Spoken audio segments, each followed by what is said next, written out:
I still remember the phone call. It was early morning, the kind of morning where the world feels soft and new. My phone rang, and I saw his name on the screen. My son. My boy. We have a son. Those were his words. Shaky. Excited. Full of life. And in that moment, everything I had ever dreamed of felt like it was finally coming true. I had raised him alone after his father passed. I had worked 2 jobs to give him a future. I had stayed up late helping with homework and waking up early to pack his lunches. I had been there for every scraped knee and every broken heart.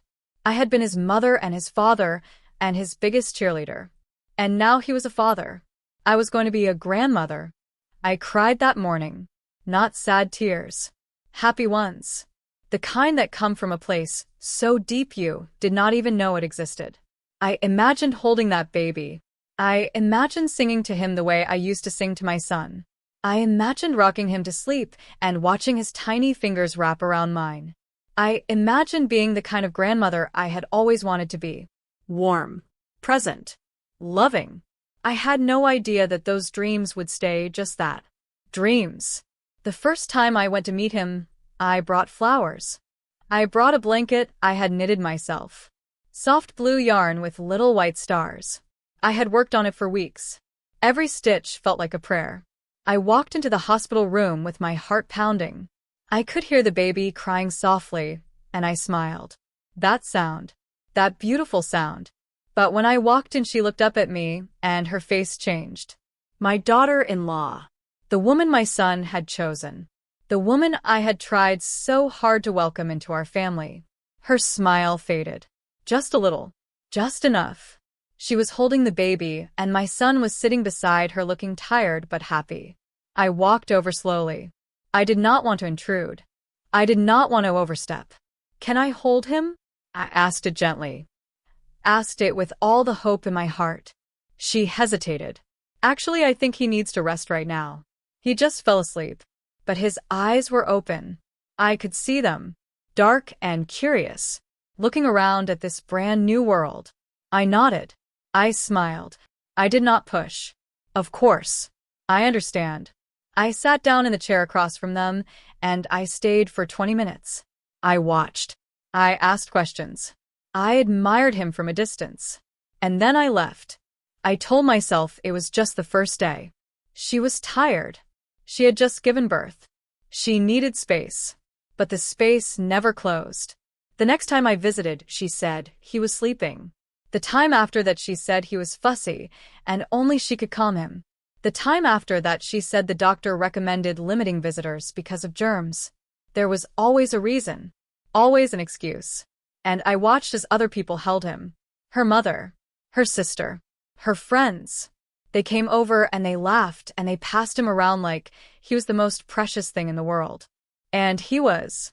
But I was not allowed to hold him. I stood in the corner of the living room during those visits.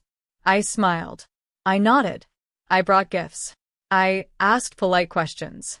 And inside I was breaking. No one seemed to notice. Or maybe they did, and they just did not care. My son would glance at me sometimes. I could see something in his eyes. Guilt maybe. Or confusion. But he never said anything. He never stood up for me. He never asked why his mother was being treated like a stranger. I started coming less often. Not because I wanted to, but because every visit felt like a wound. Every time I walked into that house and saw my grandson in someone else's arms, I felt a little piece of myself disappear. I would go home and sit in the quiet of my living room, and I would cry. Not loud. Not dramatic. Just silent tears that fell while I stared at the blanket I had made. The one that was still folded neatly in my closet. The one he had never used. I started to wonder if I had done something wrong. Had I said something? Had I overstepped early on and not realized it?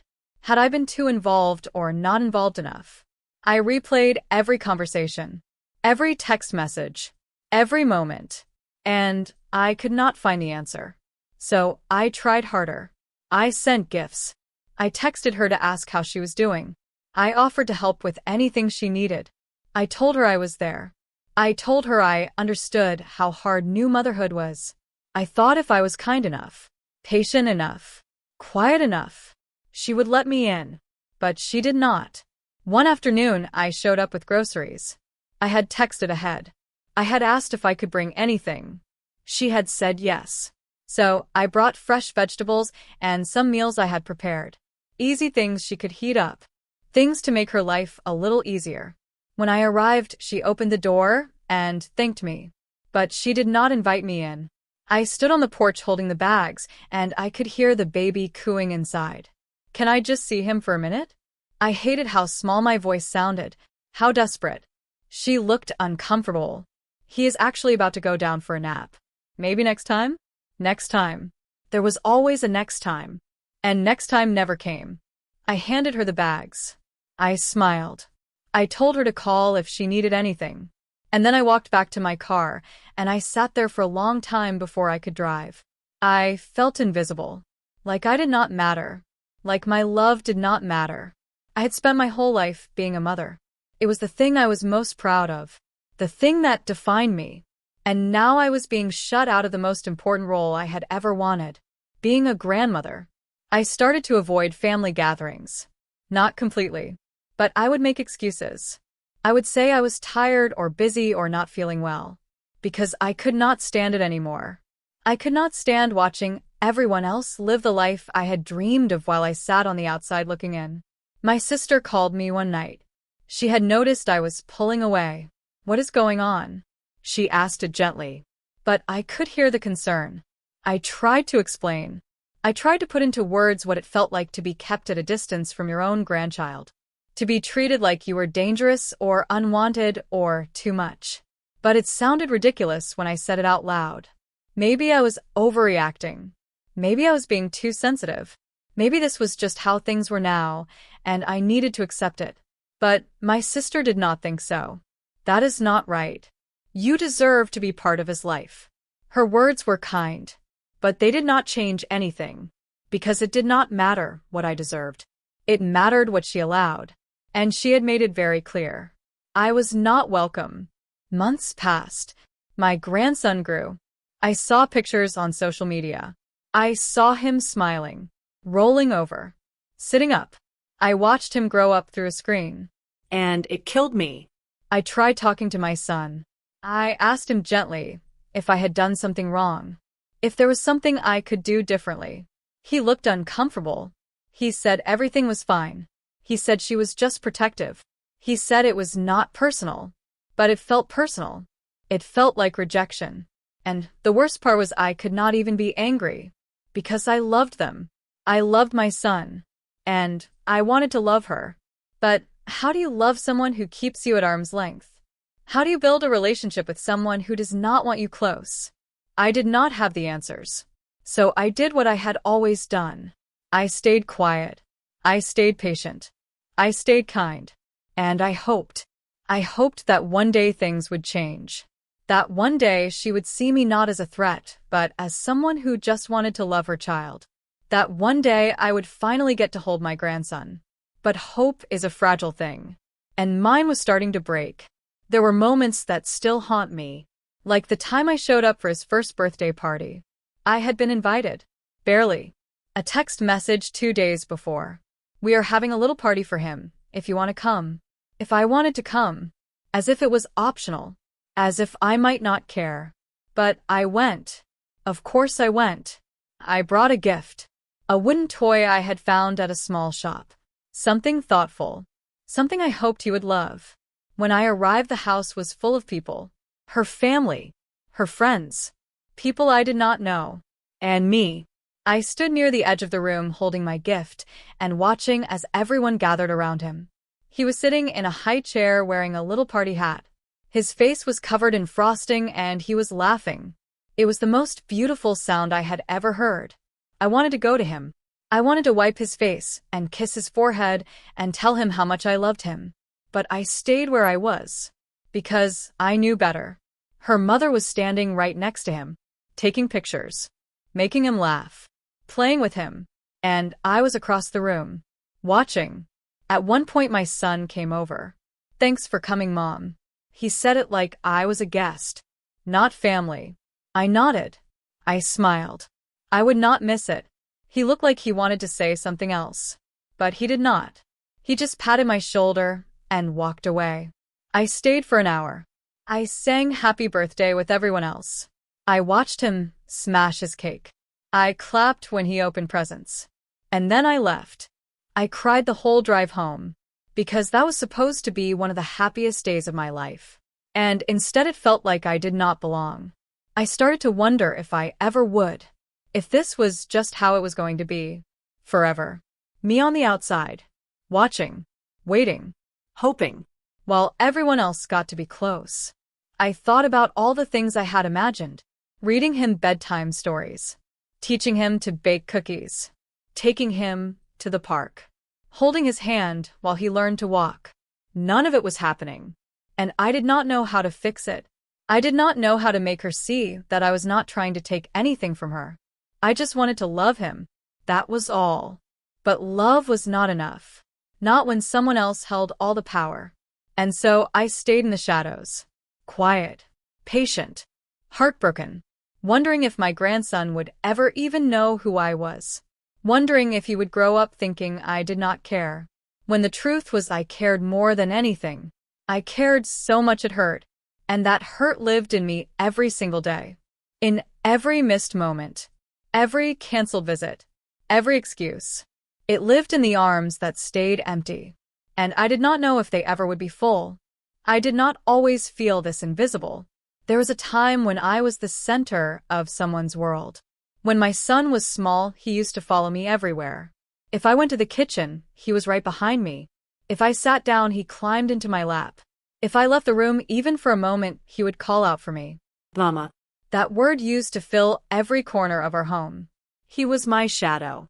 My little companion. My whole heart. After his father died, I did not know how I was going to survive. The grief was so heavy I could barely breathe. But then I would look at him. This tiny person who needed me. Who depended on me. And I found the strength I did not know I had. I worked 2 jobs to keep us afloat. I cleaned houses in the morning and waited tables at night.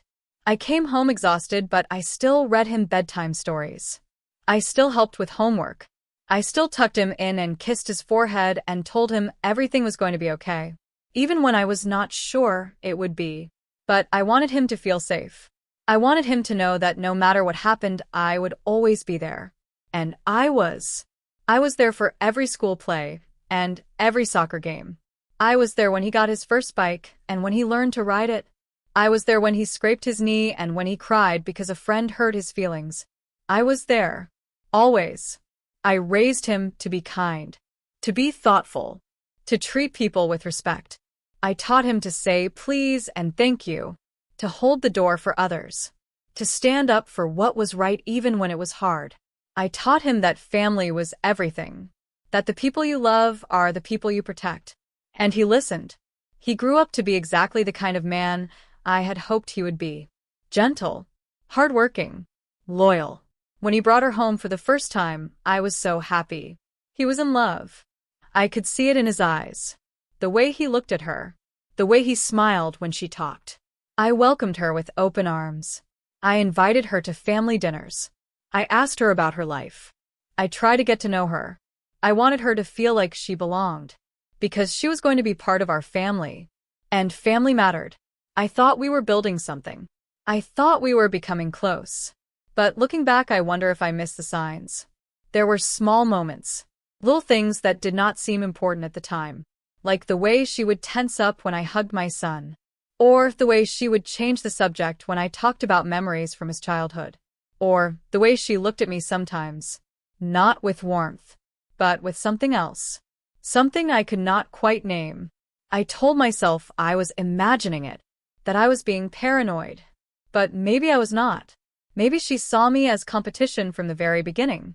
When they got engaged, I cried happy tears. I hugged them both. I told them how proud I was. I helped plan the wedding. I did whatever they needed. I stayed in the background because I did not want to be one of those overbearing mothers. I wanted to give them space to build their life together.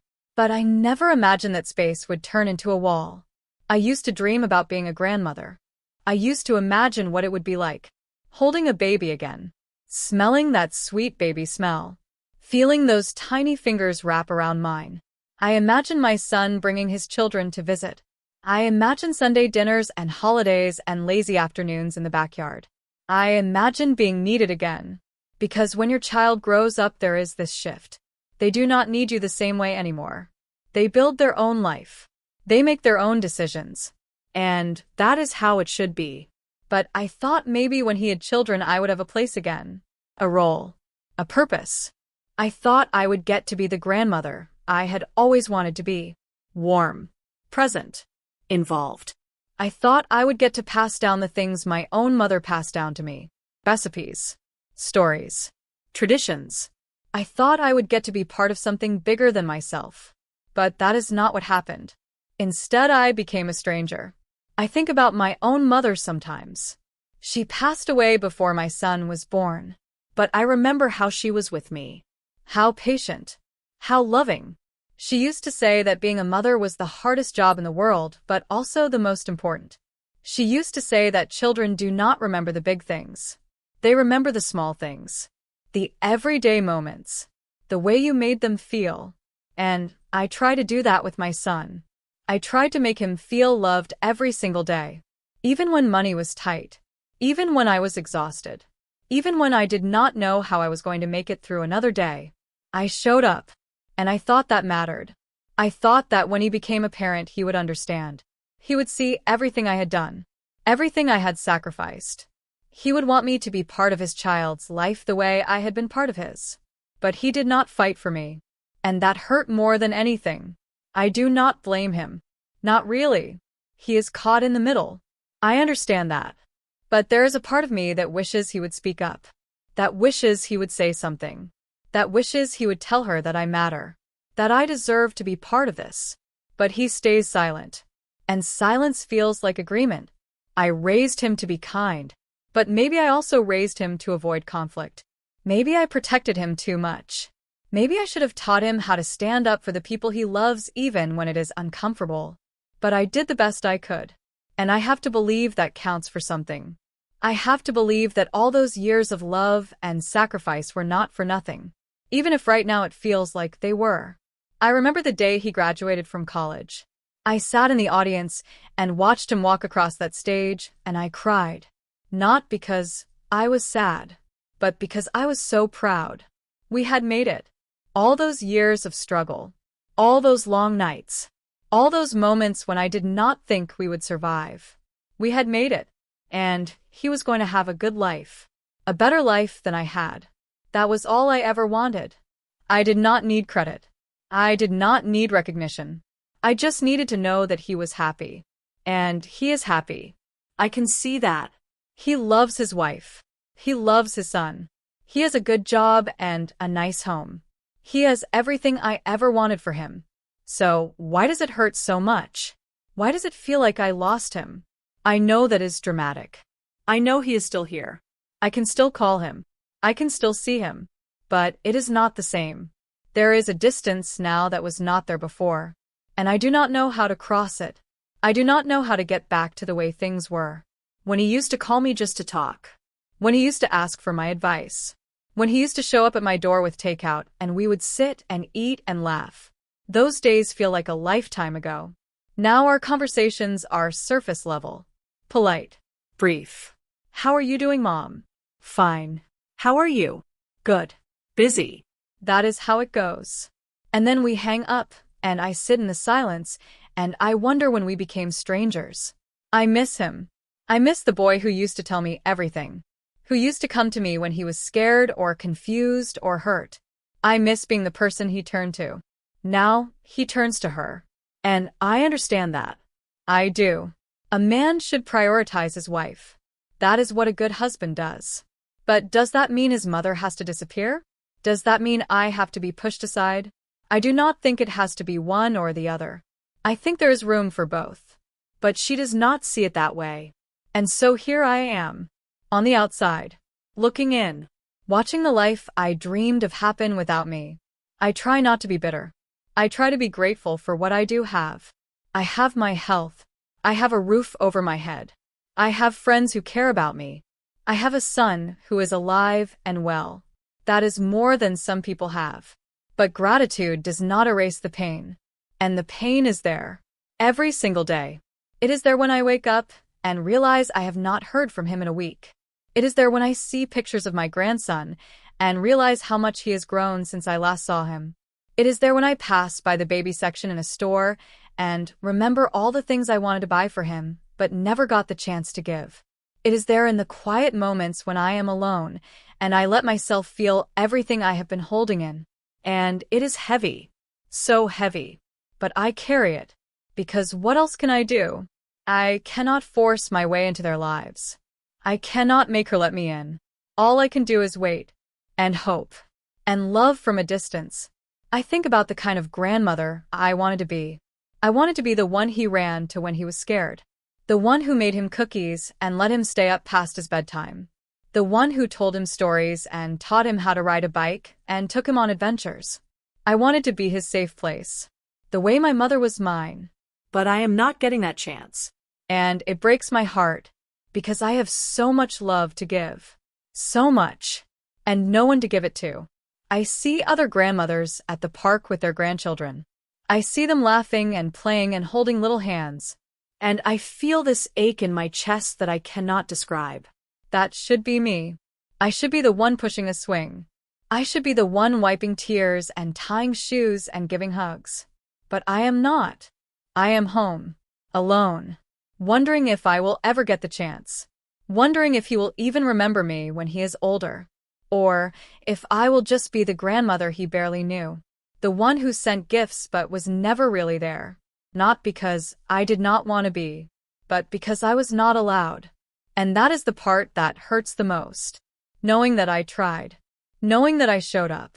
Knowing that I loved him with everything I had. And it still was not enough. The word boundaries started showing up a lot. At first I thought it was reasonable. New parents need boundaries. They need to figure out their rhythm, their routine, their way of doing things. I respected that. I did not want to overstep. I did not want to be the kind of mother-in-law people complain about. The kind who shows up unannounced or criticizes or tries to take over. So I gave them space. I waited to be invited. I asked before I visited. I kept my opinions to myself even when I disagreed. I thought I was doing the right thing. But the boundaries kept growing. And they only seemed to apply to me. Her mother could come over whenever she wanted. She had a key to the house. She was there all the time, helping, holding the baby, being part of every moment. Her sister came by multiple times a week. She posted pictures with my grandson constantly. She called him her little buddy. She was Auntie, and I was nothing. I was the one who had to ask permission. The one who had to schedule visits days in advance. The one who was given 30-minute windows and told not to stay too long because the baby had a routine. But no one else had those rules. No one else had to follow the boundaries. Just me. At first I tried to tell myself it was not intentional. Maybe her family just lived closer. Maybe they had more free time. Maybe it was easier. But deep down I knew that was not true. Because when I did visit, I could feel it. The tension. The coldness. The way she watched me like I was doing something wrong even when I was just sitting quietly. The way she would swoop in and take the baby from me after only a few minutes. He needs to eat. He needs a diaper change. He is getting fussy. There was always a reason. And I would hand him over. Smile. Nod. Even though my arms felt empty. Even though my heart was breaking. I started to notice the little things. The way she would talk to her mother right in front of me. Laughing. Relaxed. Open. But when I tried to join the conversation, she would give short answers. Polite but distant. The way she would let her sister hold the baby for hours. But when I asked, she would say he was tired. The way she would post pictures of everyone else with him. But never me. It was like I did not exist. Or worse. Like she wished I did not. I tried talking to my son about it. I chose my words carefully. I did not want to sound accusatory. I did not want to cause problems. I just feel like I do not get to see him very much. I said it gently. Calmly. He sighed. Mom, you know she is just protective. It is not about you. But it felt like it was about me. It felt personal.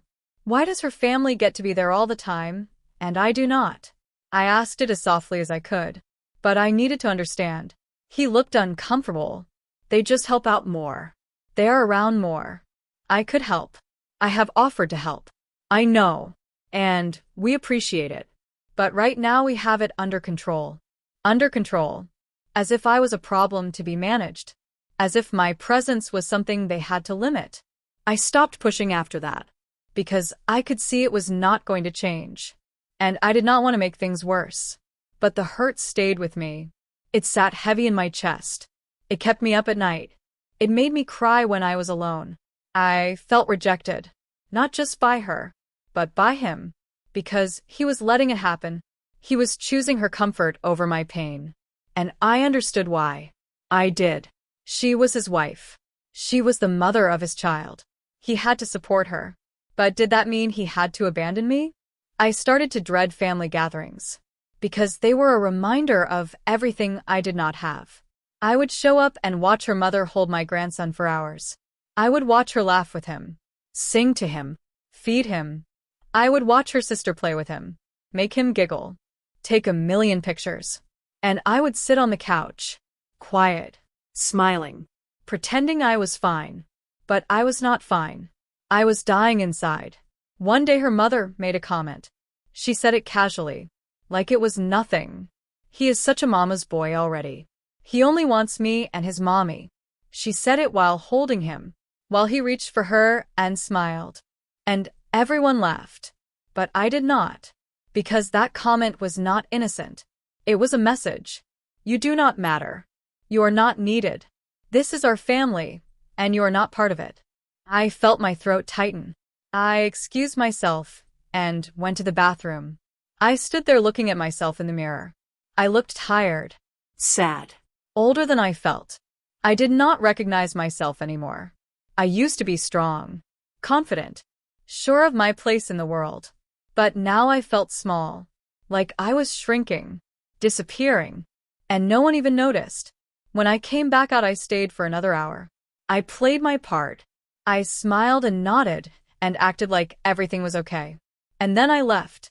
I sat in my car for a long time before I started driving. I did not know how much more of this I could take. The rejection, the exclusion, the constant feeling of being unwanted. I was trying so hard to be patient, to be understanding, to respect their boundaries. But it felt like I was the only one making sacrifices. Everyone else got what they wanted, except me. I started pulling back, not because I wanted to, but because it hurt too much to keep trying. I stopped offering to help. I stopped asking to visit. I stopped texting as much. I told myself if they wanted me, they would reach out. But they did not. Weeks would go by, and I would not hear from them. And when I finally did, it was always brief. Surface level. Just checking in. Hope you are doing well. As if I was an acquaintance. Not his mother. I wondered if they even noticed my absence. Or if they were relieved. One afternoon, I ran into an old friend at the grocery store. She asked about my grandson. She asked if I was enjoying being a grandmother. And I lied. I told her it was wonderful. That he was perfect. That I loved every minute of it. Because I could not say the truth. I could not say that I barely knew him. That I was being kept at a distance. That I felt like I did not matter. Because if I said that out loud, it would make it real. And I was not ready to face that. So I smiled. I lied. I pretended. And then I went home and cried. I started seeing a pattern. Every time I got close, something would happen. I would have a nice visit, and then I would not hear from them for weeks. I would send a gift and get a short thank you text. I would ask to come over and be told it was not a good time. It was like she was controlling the access, deciding when I was allowed in and when I was not. And I had no power, no say, no voice. I was completely at her mercy. And she was not merciful. I started to feel angry, not just sad, but angry, because this was not fair. I had done nothing wrong. I had been kind. I had been respectful. I had stayed in my lane. And still I was being punished. For what? For loving my son? For wanting to know my grandson? For existing? I did not understand it. And the more I thought about it, the angrier I got. But I did not know what to do with that anger. I could not yell. I could not confront her. I could not demand anything. Because that would make me the villain. That would give her a reason to push me out even further. So I swallowed it. I pushed it down deep, and I kept smiling. Kept pretending. Kept suffering in silence. Because that was the only option I had. But the anger did not go away. It just mixed with the sadness and the hurt and the rejection. And it all became this heavy weight I carried everywhere. I stopped sleeping well. I would lie in bed at night replaying every interaction, every conversation, every moment, wondering what I could have done differently, wondering why I was not enough, wondering if things would ever change. I felt like I was grieving the relationship I thought I would have with my grandson, grieving the closeness I thought I would have with my son, grieving the future I had imagined, because none of it was happening, and I did not know if it ever would. There were moments when I thought about giving up, just stepping back completely, stopping the visits, stopping the texts, stopping the effort. If they did not want me in their lives, maybe it was easier to just let go. But every time I thought about it, I could not do it, because he was my grandson, and I loved him, even though I barely knew him, even though he did not know me. I loved him, and I could not walk away from that. So I stayed, in the shadows, in the background, in the margins, loving him from a distance, hoping that one day it would be enough, hoping that one day she would see that I was not the enemy, that I just wanted to be part of his life. That was all I ever wanted. But wanting something does not make it happen, and hoping does not change reality. The reality was I was being kept out, and there was nothing I could do about it. So I learned to live with it. I learned to smile through the pain. I learned to celebrate the small moments. A picture, a short visit, a quick hello. I took whatever I could get, because it was better than nothing, even if it was not nearly enough. I made a decision. It was not easy. It was not what I wanted, but it was the only thing I could do. I was going to stop fighting, not because I did not care, but because fighting was making things worse. Every time I pushed, every time I asked, every time I tried to be more involved, she pushed back harder, and the distance between us grew. So I decided to step back. Not completely, but enough. Enough to stop feeling like I was begging for scraps. Enough to protect my own heart. I would love my grandson from a distance. I would be there if they needed me. But I would not force my way in. I would send gifts. I would text to check in. I would show up when invited. But I would not ask for more than they were willing to give. It was the hardest decision I have ever made. Because every part of me wanted to fight, wanted to demand, wanted to say this is not fair and I deserve better. But life is not about what we deserve. It is about what we can control. And the only thing I could control was how I responded. So I chose grace. Even when it hurt. Even when it felt impossible. I chose to love him quietly, patiently, without expectations. I started sending small gifts every few weeks. Nothing big. Nothing that would feel intrusive. A book. A toy. A little outfit. I would leave them on the porch with a note. Thinking of you. Love, Grandma. I did not know if he would ever play with the toys, or if she would even give them to him. But I sent them anyway, because I needed him to know I was thinking of him, even if he did not understand it yet. I started writing letters. Not to send. Just to write. I would sit at my kitchen table, and I would write to him. About my day. About memories of his father. About the things I wished I could tell him in person. I wrote about how much I loved him. How proud I was to be his grandmother. How I hoped one day we would be close. I kept the letters in a box in my closet. Maybe one day I would give them to him. Maybe one day he would read them and understand. Or maybe I would keep them forever. Either way, it helped me. It gave me a place to put all the love I had no one to give to. I prayed a lot during this time. I had always believed in something bigger than myself, but I had not prayed much in recent years. Now I prayed every day. I prayed for patience, For peace. for understanding. I prayed that she would soften, that she would see me as an ally instead of a threat. I prayed that my son would find his voice, that he would stand up for me. I prayed that my grandson would grow up knowing he was loved, even if I could not always show it the way I wanted to. Prayer did not change the situation. But it changed me. It gave me strength when I felt weak.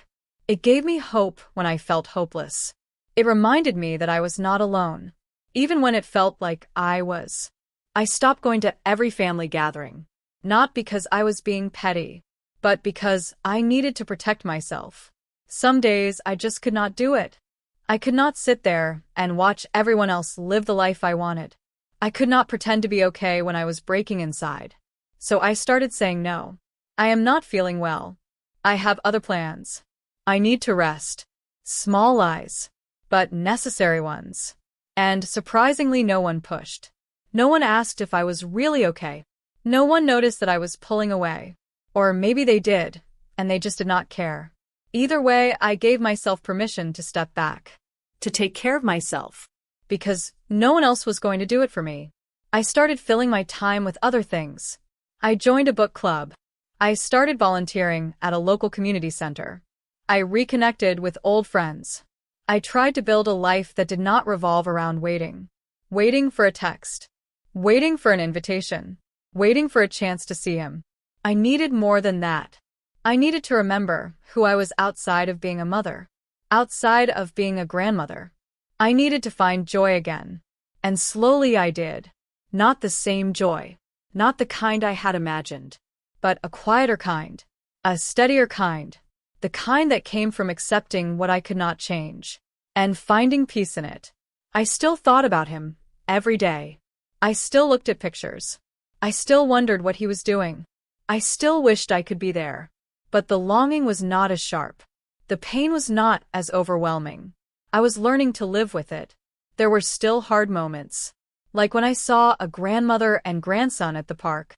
Or when someone asked me about him, and I had to admit I had not seen him in weeks. Or when I walked past the room I had imagined setting up for him. The one that stayed empty. Those moments still hurt. But they did not break me anymore. I had learned to carry the grief without letting it consume me. I had learned that you can love someone deeply and still let go of how you thought it would be. I had learned that sometimes the most loving thing you can do is give space, even when it is the last thing you want. One day I got a text from my son. Can you come over tomorrow? No explanation. No details. Just an invitation. I almost said no, because I was tired of getting my hopes up. Tired of walking into that house and feeling like I did not belong. But I said yes, because I always did. When I arrived, she answered the door. She looked tired. Stressed. Her mother was out of town. Her sister was busy. They needed someone to watch the baby for a few hours. And I was the backup plan. It stung, knowing I was not the first choice. Knowing I was only needed because no one else was available. But I did not say that. I just smiled and said of course. They left quickly. Barely any instructions. Just a bottle in the fridge and a diaper bag by the door. And then it was just me and him. I stood there looking at him. He was sitting in his playpen, staring up at me with those big, curious eyes. He did not cry. He did not reach for me. He just looked, like he was trying to figure out who I was. I sat down on the floor next to him. Hi, sweetheart. It is Grandma. My voice was soft, tentative. He tilted his head, still watching. I picked up a toy and held it out to him. He took it, his little fingers wrapping around it. And for the first time in months, I got to just be with him. No one watching. No one judging. No one taking him away after 5 minutes. Just us. I played with him. I talked to him. I sang to him. And he smiled. It was the most beautiful thing I had ever seen. That smile. It felt like a gift. We spent 2 hours together. I changed his diaper. I gave him a bottle. I rocked him when he got fussy. And when he finally fell asleep in my arms, I cried. Not sad tears. Happy ones. Because in that moment I got to be what I had always wanted to be. his grandmother. When they came home, I was sitting on the couch with him, still asleep in my arms. She looked surprised. He never falls asleep for anyone but me. I just smiled. I did not say anything. I did not need to, because that moment was mine, and no one could take it from me. I handed him to her carefully, quietly. Thank you for letting me watch him. She nodded. Thanks for coming. It was not warm, but it was not cold either. It was something, and I would take it. I drove home feeling lighter than I had in months, because I had finally gotten what I had been waiting for. Time with him. Real time. And it reminded me why I was still trying. Why I had not given up. Because moments like that made it all worth it. Even if they were rare. Even if they were not enough. They were something. And something was better than nothing. I realized that day that I did not need to be the main character in his life. I did not need to be the favorite. I did not need to be the one he ran to first. I just needed to be present. In whatever way I was allowed. And maybe that was enough. Maybe love did not always look the way you thought it would. Maybe it was quieter than that. Softer. Maybe it was showing up even when it was hard. Loving even when it was not returned the way you hoped. Giving without keeping score. I did not know if things would ever change. If she would ever let me in fully. If my grandson would ever really know me. But I knew I would keep trying. Not loudly. Not desperately. But steadily. Quietly. From a distance. With a love that did not need permission. A love that did not need anything in return. Just a love that existed. Because he existed. And that was enough. Something shifted. I did not notice it at first. It was subtle. Small. But it was there. My grandson started to recognize me. Not just in the way babies recognize faces. But in a deeper way. A way that felt like connection. It started the day I watched him. After that, she called me a few more times. Always last minute. Always because no one else was available. But I did not care. I said yes every time. And every time I got to spend a few hours with him. At first he was cautious. He would watch me, study me, but slowly he started to warm up. He would smile when I walked in. He would reach for the toys I brought. He would let me hold him without fussing. And then one day something happened. We were at a family gathering. Her whole family was there. My son, her mother, her sister, cousins, Friends. The house was loud, Chaotic. full of people, and he was being passed around, from her mother to her sister to a cousin. Everyone wanted to hold him. Everyone wanted his attention. But he was getting fussy. He started to cry.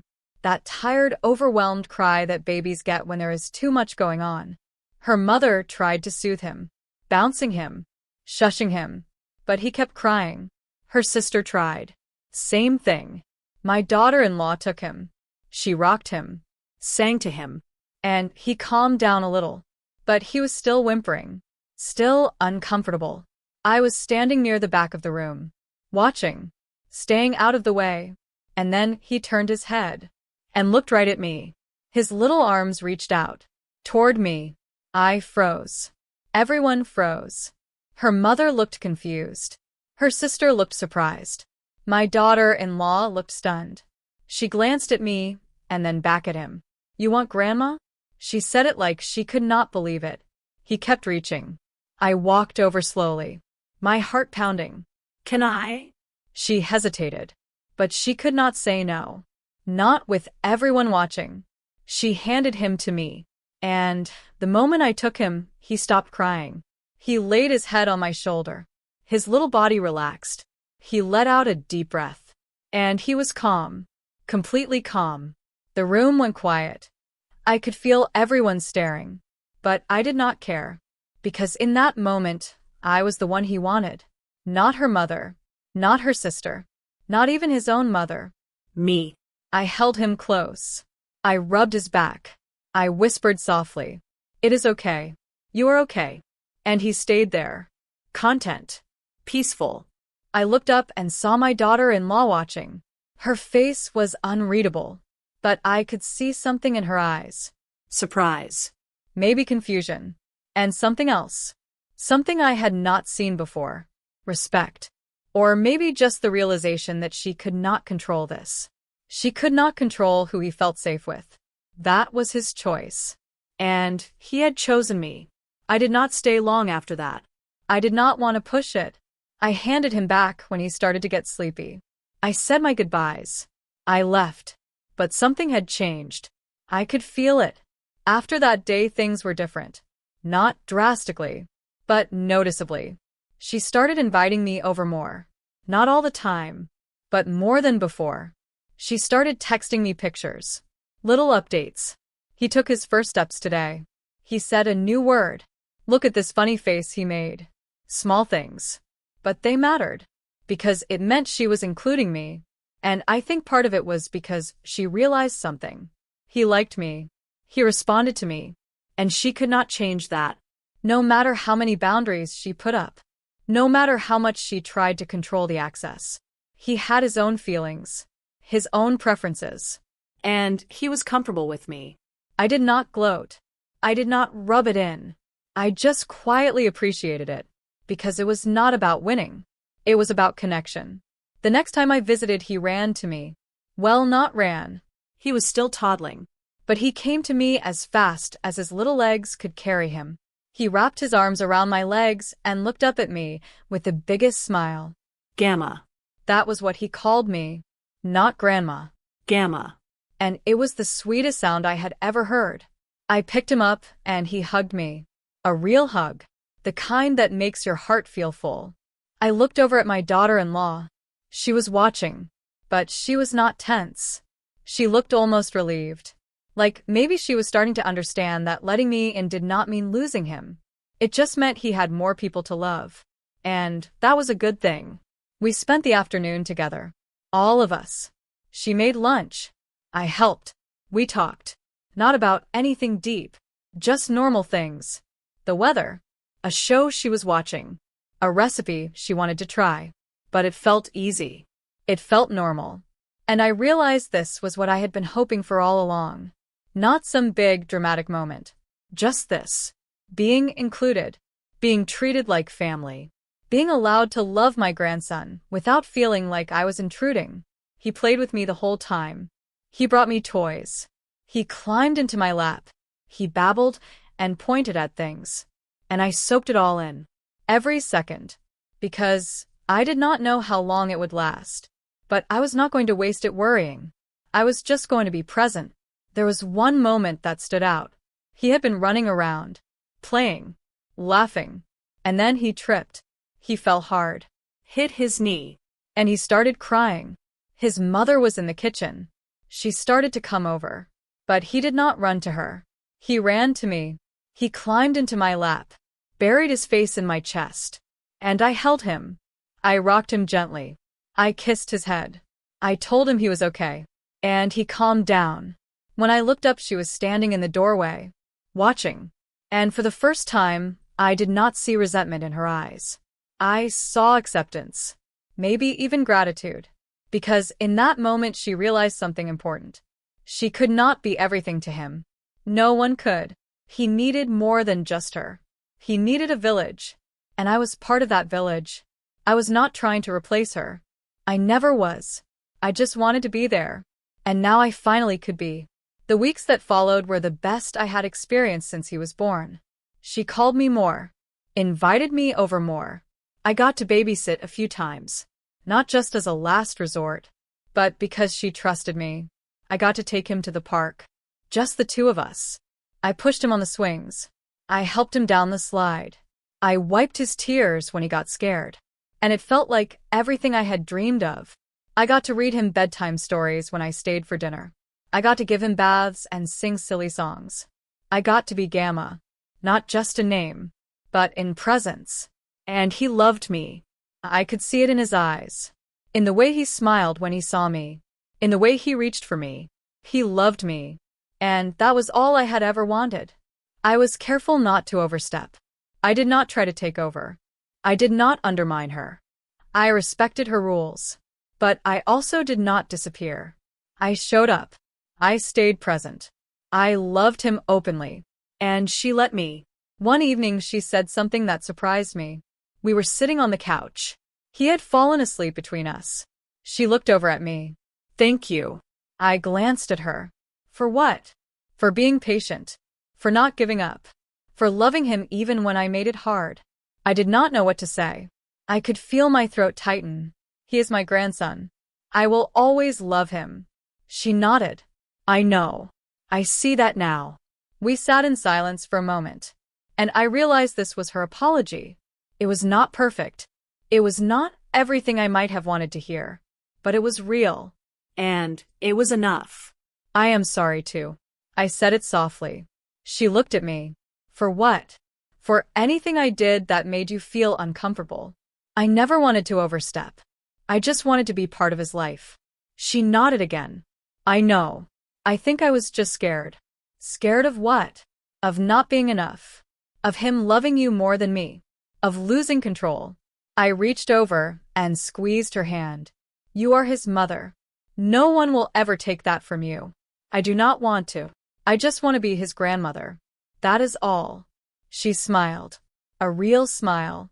And I think in that moment we both let go of something. She let go of the fear. And I let go of the resentment. And we started fresh. It was not perfect after that. There were still moments of tension. Still boundaries that felt unfair. But it was better. So much better. And my grandson was at the center of it all. He had no idea the role he played. He did not know that his love had softened hearts. That his choice had opened doors. That his presence had healed wounds. He was just a little boy. Living his life. Playing. Learning. Growing. But he had changed everything. Because children have that power. The power to bring people together. To remind us what really matters. To show us that love does not have to be complicated. It can be simple. It can be a hug, a smile, a choice. And sometimes that is all it takes. It happened on a Sunday. We were all gathered at their house for a family dinner. Her side. My side. Everyone together. It was the first time in a long time that it felt like a true family gathering. Not tense. Not awkward. Just normal. I had been invited. Not as an afterthought. But genuinely. She had texted me earlier in the week. We are doing a big family dinner Sunday. I would love for you to come. I said yes immediately. When I arrived, the house was already full. Kids running around. Adults talking. Food on every surface. It smelled like home. I walked in with a dish I had made. A recipe I had been making for years. She smiled when she saw me. You did not have to bring anything. I wanted to. She took the dish and set it on the counter. And then my grandson came running over. Gamma. He crashed into my legs, and I laughed. I picked him up and kissed his cheek. Hi, sweet boy. He wrapped his arms around my neck. And I felt it again. That fullness. That joy. The feeling of being exactly where I was supposed to be. The afternoon went smoothly. We ate. We talked. We laughed. The kids played. The adults relaxed. It felt easy. At one point her mother came over to me. She had not been warm to me in the past. She had been part of the problem. Always making comments. Always making me feel like I was intruding. But today she seemed different. He really loves you. She said it simply. No edge. No judgment. I smiled. I love him too. She nodded. I can see that. It was not an apology.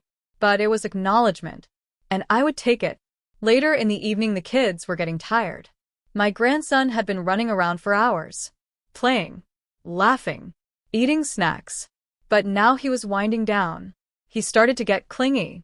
He went to his mother first. She picked him up. Tried to soothe him. But he was whiny. Fussy. She bounced him. Rocked him. But he kept squirming. Her mother tried next. Come here, baby.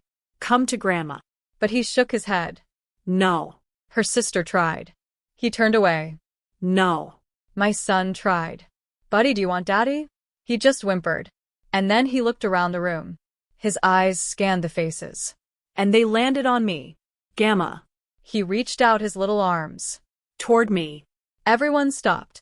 Her mother. Her sister. My son. They all turned to look at me. I stood up slowly. Do you want Gamma? He nodded, tears on his cheeks. Yeah. I walked over, and she handed him to me. The moment I took him, he relaxed. He laid his head on my shoulder. He wrapped his arms around my neck. And he sighed. A deep, tired sigh. I rubbed his back. You are okay. Gamma is here. And just like that, he was calm. The room was silent. Not uncomfortable. Just surprised. Because it was undeniable. He wanted me. Not because I was closer. Not because I bribed him with toys. But because I was his comfort. His safe place. I looked over at my daughter-in-law. I expected to see frustration. Maybe jealousy. But I did not. She was smiling. A soft, genuine smile. And I realized she was not upset. She was relieved. Because it takes a village to raise a child. And she finally understood that I was part of that village. Not a threat. Not competition. Just another person who loved him. I held him for the rest of the evening. He fell asleep in my arms. And I sat there surrounded by family, feeling more included than I had in years. When it was time to leave, I carefully handed him back to her. She took him gently. Thank you. She whispered it so only I could hear. Of course. I kissed his forehead. And then I left. I drove home with tears in my eyes. But they were not sad tears. They were grateful tears. Because something had shifted tonight. Something big. It was not just about him choosing me. It was about everyone seeing it. Seeing that I mattered. That I had a place. That I belonged. And no one could deny it anymore. Not her mother. Not her sister. Not even her. The next day, she called me. I was surprised. She usually texted. But she called. Hey. Do you have a minute? Of course. There was a pause. I just wanted to say thank you for yesterday. You do not have to thank me. No, I do. You were really great with him. And I think I have been unfair to you. I did not know what to say. I was scared. I did not want to share him. I did not want anyone to take over. I understand. But I see now that you're not trying to take over. You just love him. And that is a good thing. I felt my throat tighten. I do love him. So much. I know. And I am sorry it took me so long to see that. It is okay. No, it is not. I kept you away.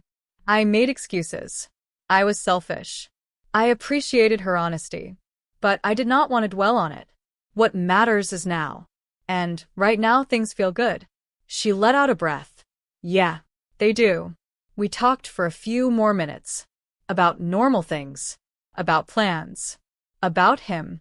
And when we hung up, I felt lighter than I had in years. Because this was the breakthrough I had been waiting for. Not a dramatic moment. Not a big fight. Just an honest conversation. And a willingness to change. The weeks that followed were the best. She called me often. Invited me over.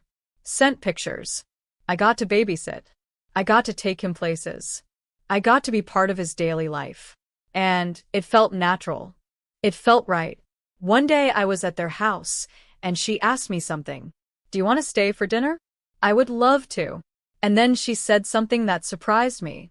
Actually, do you want to come over every Sunday? We could make it a tradition. Family dinners.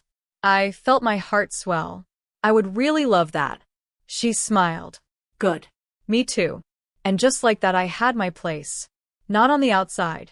Not in the margins. But at the table. With my family. Where I belonged. That Sunday, we started the tradition. Every week we would gather. Sometimes just us. Sometimes with extended family. But always together. And always with love. My grandson grew more attached to me with every visit. He would run to me when I arrived. He would cry when I left. He would ask for me during the week. Where Gamma? And it filled my heart every single time. One afternoon, I was playing with him in the living room. She was in the kitchen cooking. And he looked up at me with those big eyes. I love you, Gamma. It was the first time he had said it. And I felt like my heart might burst. I love you too, sweet boy. So much. He smiled and went back to playing. Like it was no big deal. But it was a big deal. To me, it was everything. Because I had waited so long to hear those words. To feel that connection. to know that I mattered to him. And now I did, not because I fought for it, but because I loved him. Consistently. Patiently. Quietly. And love always finds a way. Later that evening, she came into the room. He said he loves you. She said it with a smile. He did. That is really special. It is. She sat down next to me. I am glad he has you. I looked at her. I am glad I have him. And I am glad we are finally in a good place. Me too. She reached over and squeezed my hand. And, in that moment, I forgave her. For everything. The exclusion. The boundaries. The pain. All of it. Because she was trying now. And that was all I needed. We sat there together watching him play. And it felt like peace. Like we had finally found our way. Not through force. Not through confrontation. But through love. And patience. And time. And a little boy who reminded us what mattered most. The conversation happened on a quiet Tuesday afternoon. I was at their house. It had become a regular thing now. Stopping by. Spending time. Being part of the routine. My grandson was napping. My daughter-in-law was folding laundry. I was sitting on the couch with a cup of tea. It felt comfortable. Natural. And then she said something. Can I ask you something? Of course. She sat down next to me. Did you ever resent me? I looked at her.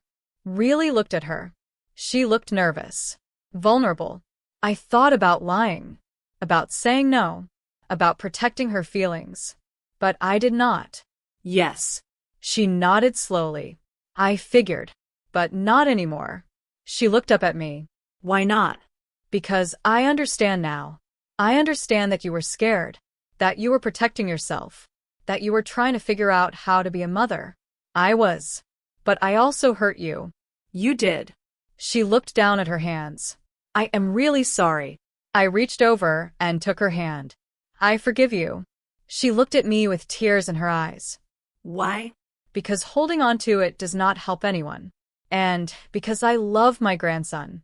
And you are his mother. So, I choose to love you too. She let out a shaky breath. I do not deserve that. Maybe not. But that is what grace is. Giving people what they do not deserve because love is bigger than hurt. She wiped her eyes. Thank you. We sat in silence for a moment. And then I said something I had been thinking for a while. You know, I was never trying to compete with you. She looked at me. I know that now. But I thought you were. I just wanted to be part of his life. Not take him from you. Just love him. I see that now. I think I was just so scared that I would not be enough. That he would love everyone else more than me. That will never happen. You are his mother. That bond is unbreakable. She smiled. I am starting to believe that. Good. Because it is true. She leaned back against the couch. I think I was also jealous of you. Jealous of me? Yeah. You raised my husband. You did it alone. You were strong and selfless, and I felt like I could never measure up to that. I shook my head. You do not have to measure up to anything. You are his mother. You are exactly who he needs. She looked at me. You really mean that? I do. And I realized that was the root of it all. She had felt inadequate, insecure. And instead of leaning on me for support, she had pushed me away. Because she thought I was a threat. But I never was. I just wanted to help. I just wanted to love. And now she finally understood that. My son came home a little while later. He walked in and saw us sitting together. Talking. Laughing. And he smiled. This is nice. It is. I looked at him. Can I talk to you for a minute? He looked surprised. Sure. We went into the other room. And I said something I should have said a long time ago. I need you to speak up. He looked confused. What do you mean? I mean, I know you have been caught in the middle. But I am your mother. And I needed you to stand up for me. He looked down. I know. I am sorry. I did not say it to make you feel guilty. I said it because I do not want this to happen again. If something is wrong, you need to say something. You are right. He looked at me with regret in his eyes. I just did not want to cause problems. I understand that. But sometimes avoiding conflict causes more pain. I should have said something. Yes. You should have. He hugged me. I am sorry, Mom. I hugged him back. I forgive you. When we walked back into the living room, she was holding our grandson. He had woken up from his nap. He saw me and reached out. Gamma. I took him and kissed his cheek. Hi, sweet boy. He giggled. And I looked around the room. At my son. At my daughter-in-law. At my grandson. And I realized this was what I had been fighting for all along. Not control. Not recognition. Just this. Being part of a family. Feeling loved. Feeling included. Feeling like I mattered. And now I finally did. The months that followed were filled with joy. We fell into a rhythm. Weekly dinners. Playdates. Holidays together. I was not just invited. I was expected. I was not just tolerated. I was wanted. And it felt like everything I had dreamed of. My grandson and I developed our own special bond. He had his favorite games we played. His favorite songs I sang. He had things that were just ours. And I treasured every single one. One day we were at the park. Just the two of us. He was running around. Laughing. Playing. And I sat on the bench watching him. Feeling so much gratitude. Because there was a time I thought this would never happen. That I would never get to have moments like this. But here I was. Living the life I had hoped for. He ran over and climbed into my lap. I love you, Gamma. I love you too, baby. He hugged me tight. And I closed my eyes and soaked it in. Every second. Because I knew how precious this was. How easily it could have been lost. How close I had come to missing out on this. But I did not give up. I stayed patient. I stayed kind. I stayed present. And it had paid off. Not because I earned it, but because love won. That evening I dropped him off at home. She opened the door with a smile. Did you have fun? He nodded enthusiastically. We go park. I bet that was fun. She looked at me. Thank you for taking him. Anytime. She hesitated for a moment. You know, he talks about you all the time. Gamma this. Gamma that. I smiled. That makes my heart so happy. Mine too. And I could tell she meant it. There was no jealousy. No resentment. Just genuine happiness. Because she finally understood. Love does not divide. It multiplies. The more people who loved him, the better. And I was one of those people. Not competing with her. Not trying to take her place. Just loving him in my own way. And that was enough. For all of us.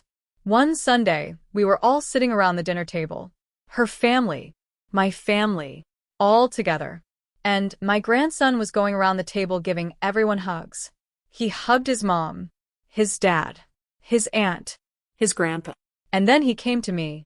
He climbed into my lap and wrapped his arms around my neck. I love you, Gamma. I love you too, sweet boy.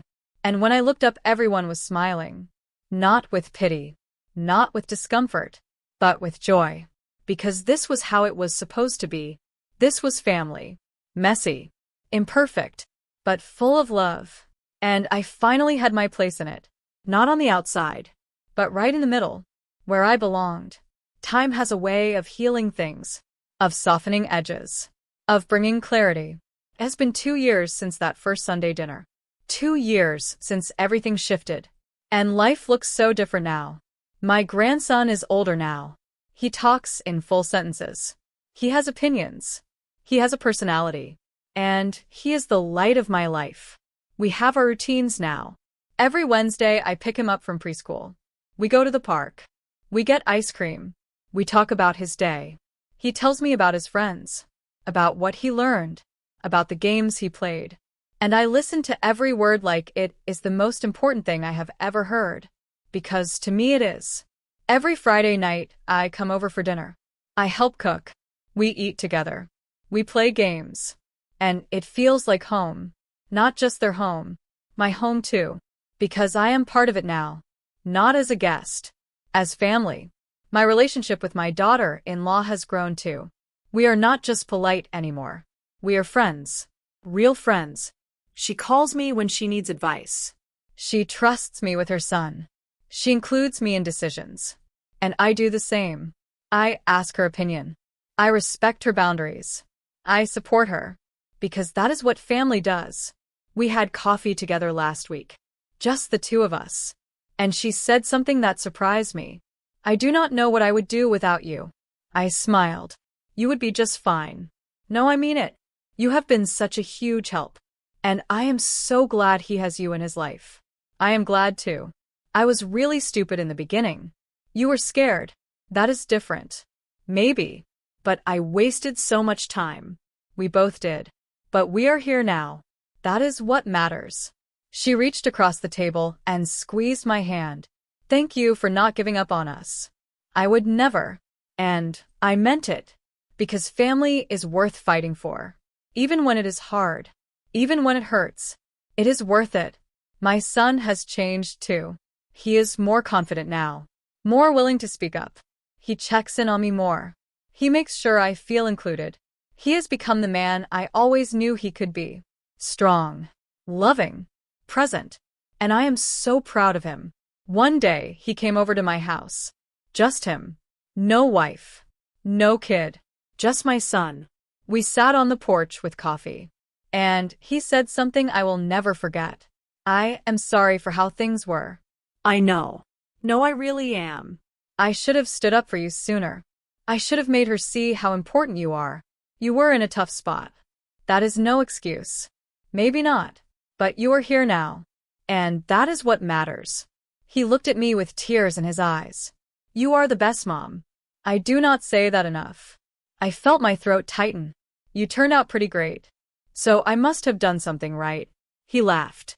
And we sat there together in comfortable silence. The kind of silence that only comes from years of love and understanding. My grandson and I have our own special relationship now.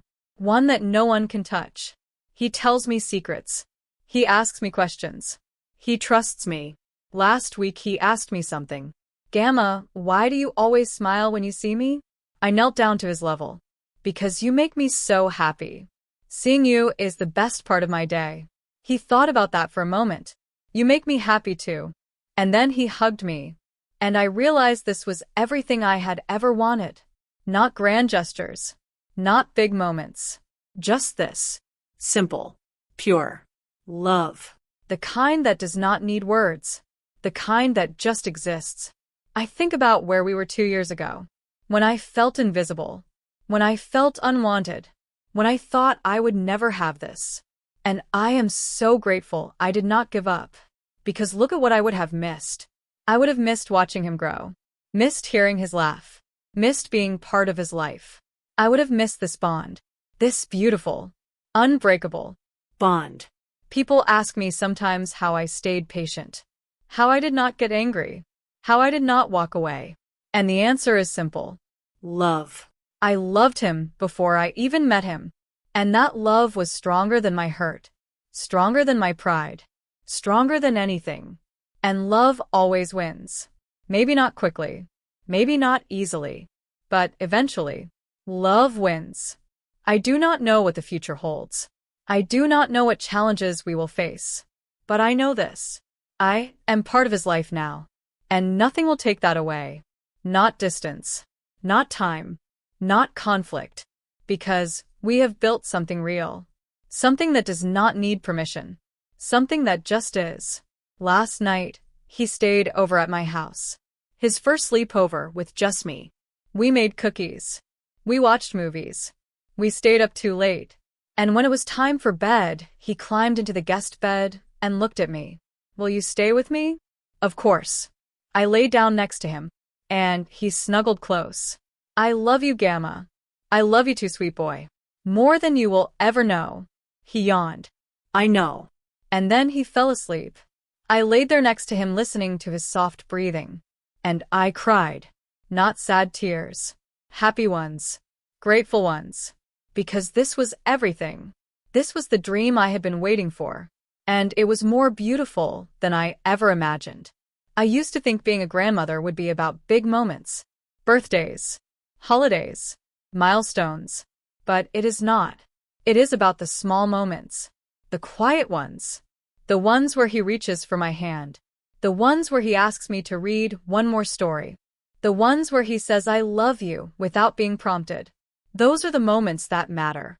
Those are the moments I will carry with me forever. I do not know how much time I have on this earth. None of us do. But I know this. I will spend every moment I have loving him, being present, being kind, being his gamma, because that is who I am. Not because of a title, but because of a bond. A bond that does not need permission. A bond that does not need validation. A bond that just is. And always will be. I think about the woman I was 2 years ago. Standing on the outside. Heartbroken. Invisible. And I want to tell her something. I want to tell her to hold on. To keep loving. To keep showing up. To keep believing. Because it will get better. Not overnight. Not easily. But it will get better. And it will be worth it. Every tear. Every sleepless night. Every moment of pain. It will all be worth it. Because love is worth it. Family is worth it. He is worth it. And so am I. I am worthy of love. Of inclusion. Of respect. And I do not have to beg for it. I just have to be myself. And the right people will see it. The right people will value it. The right people will make room for it. And they did. Not because I forced it, but because I loved without conditions. And that kind of love cannot be ignored. It cannot be controlled. It just exists. Quiet, steady, unshakable. And it changes everything. So here I am, 2 years later, living the life I dreamed of. Not perfectly, but beautifully. With my grandson by my side. With my family around me. With love in my heart. And peace in my soul. Because I finally understand. Love does not compete. It does not demand. It does not control. It just is. And that is enough. More than enough. It is everything. I never thought a car could mean so much. Not until the day it was taken from me. Not until I realized that what I thought was love was actually control wearing a gentle mask. Let me take you back to the beginning. To the days when everything felt ordinary. When I still believed that family meant safety. When I still believed that being kind was enough. I was wrong. I lived in a quiet neighborhood where mornings smelled like fresh bread and wet earth. The kind of place where everyone knew everyone. Where the milkman knocked twice before leaving bottles at the door. Where the newspaper boy whistled the same old tune every single day. My routine was simple. Predictable. Comforting. I woke up at dawn just as the first light touched the rooftops. I'd make tea the way my husband used to like it. Strong with just a hint of cardamom and a little jaggery stirred in slowly until it melted. I'd pour it into his favorite cup, the one with the small chip on the rim that I never replaced. And I'd sit by the window watching the world wake up. The street vendors setting up their carts. The school children in crisp uniforms, chattering and laughing. The stray dog who slept near the gate every night and stretched lazily every morning. And then I'd see it, my car, parked right there under the old neem tree, gleaming softly in the morning light. It wasn't new. The paint had faded a little over the years. There were tiny scratches on the side from that time I misjudged a narrow lane. The seat covers were old-fashioned, floral patterned, stitched by a tailor who had long since retired. But it was mine. That car. It held more than just metal and machinery. It carried memories. It carried pieces of my soul. My late husband and I had bought it together years ago when things were hard. When every rupee mattered. We saved for 2 years. We cut down on luxuries. We argued about colors. He wanted silver, I wanted white. We compromised on cream. He used to drive me everywhere. To the market on Saturday mornings. To family gatherings where we'd arrive late and leave early. To hospitals in the middle of the night when our son was burning with fever. I remember sitting in the passenger seat watching him drive. His hands steady on the wheel. His eyes focused. His lips humming old songs. And after he passed, that car became my companion. It took me to the temple on quiet mornings when I needed to feel close to him. It took me to visit old friends who lived across town, friends who remembered him and spoke his name with warmth. It took me to the countryside when the walls of the house felt too close, when I needed air, when I needed to breathe. That car wasn't just transportation. It was my freedom. My independence. My last piece of him. I didn't need anyone's permission to go anywhere. I didn't have to wait for someone to drop me. I didn't have to ask. I didn't have to explain. I had my keys. I had my dignity. And I thought my family understood that. I thought they respected it. I was wrong. My son had gotten married 2 years before all of this began. His wife, my daughter-in-law, was beautiful, educated, confident. She had studied in the city. She spoke English fluently. She dressed in modern clothes and carried herself with a kind of elegance that made people turn and look. Everyone said he was lucky. I said it too. At first she was polite, respectful. She called me Ma with a soft smile. She helped in the kitchen, though not often. She asked my opinion on things, what vegetables to buy, which sari looked better, whether the living room curtains should be changed. I felt hopeful. Thought maybe this is good. Maybe she'll bring new energy into this house. Maybe she'll take care of my son in ways I couldn't. But slowly things changed. It started small. So small I didn't even notice at first. She'd rearranged the furniture without asking. Just little things. The sofa moved a bit to the left. The bookshelf shifted to the corner. The old wooden chair my husband used to sit in moved to the storeroom. It was blocking the flow, Ma, she'd say with a smile. Flow. I didn't know what that meant. But I nodded. She'd throw away old utensils I loved, calling them outdated or unhygienic. The brass vessels my mother-in-law had given me. The old pressure cooker that had cooked 1,000 meals. Ma, we have new ones now. These are just taking up space. Space. As if the house was too small for memories. She started managing the household money, saying it was more efficient that way. My son handed over his salary to her. She made budgets. She tracked expenses. She decided what we needed and what we didn't. I didn't mind at first. I thought maybe she was just modern. Maybe this is how young people did things now. Maybe I was old-fashioned. But then she started talking about my car. It began casually. At dinner one night. Ma, why do you need such an old car? It's embarrassing when guests come. I looked up from my plate. Embarrassing. You know what I mean, Ma. It looks outdated. People notice these things. People. Yes, people. My friends. Relatives. It doesn't give a good impression. I stayed quiet. I didn't know what to say. A few days later she brought it up again. Ma, the maintenance costs too much. I was looking at the bills. Do you know how much we spend on that car every month? I knew. I paid for it myself from the small pension I got. But I didn't say that. I just nodded. We could use that money for better things, Ma. For the house. For our son's education fund. Our son. My grandson. A sweet boy who loved sitting in the backseat of my car, waving at neighbors as we drove past. And then one morning while I was watering the plants she said it. Ma, you barely drive anymore. What's the point of keeping it? I stopped. Water dripped from the watering can onto my feet. I drive every other day, I said quietly. To where? The market is 10 minutes away. You could walk. Or we could order groceries online now, Ma. It's so much easier. I looked at her. Really looked at her. And I saw it then. She wasn't concerned. She was calculating. But I stayed quiet. Because I thought maybe I was overthinking it. Maybe she was just young. Just practical. I didn't know she was preparing. The cracks began to show at dinner one evening. We were all sitting together. My son, his wife, their little boy, and me. The conversation was light. Casual. My grandson was telling me about school, about a drawing competition he'd won. I was smiling, listening, asking questions. And then she said it. Casually. Like it was nothing. Ma, I was talking to a dealer today. He said he could give us a good price for your car. I stopped chewing. The room went quiet. I could hear the ceiling fan creaking. The sound of a pressure cooker whistling in the distance from a neighbor's house. What? I said slowly. Your car, Ma. I was just thinking, it's been sitting there and we could really use the space. Maybe even get something new for the family. Something more modern. I looked at my son. He was focused on his food. He didn't look up.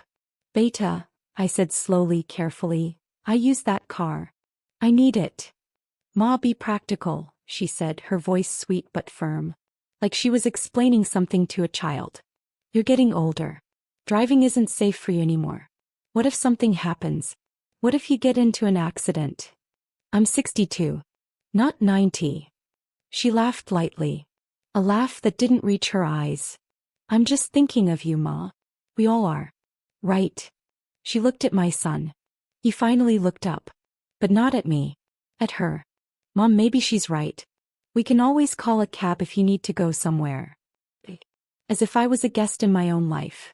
As if I needed permission. Arrangements. Schedules. I felt something cold settle in my chest. Something heavy. But I didn't say anything. I just nodded slowly and finished my meal in silence. My grandson looked at me with big worried eyes.